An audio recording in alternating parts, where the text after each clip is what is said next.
How to use Instagram quiz sticker in story. Hello everybody, if you are wondering how, you may follow up the step. So open up your Instagram app first, and then once you open up Instagram, you may tap on your story at the top left and then go on with the normal process of creating a story by selecting a picture. For example, I have selected this picture. So all you gotta do is tap on the sticker icon at the top, the one with the smiley face, and after tapping on it in the search bar, you may go ahead and type in quiz, and you'll be finding an option called poll. Tap on it, or quiz also similar.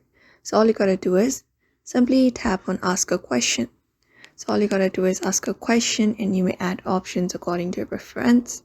I think 4 is the maximum. After that is done, tap on done at the top, and you may place it wherever you want in your story, and tap on your story in the bottom left.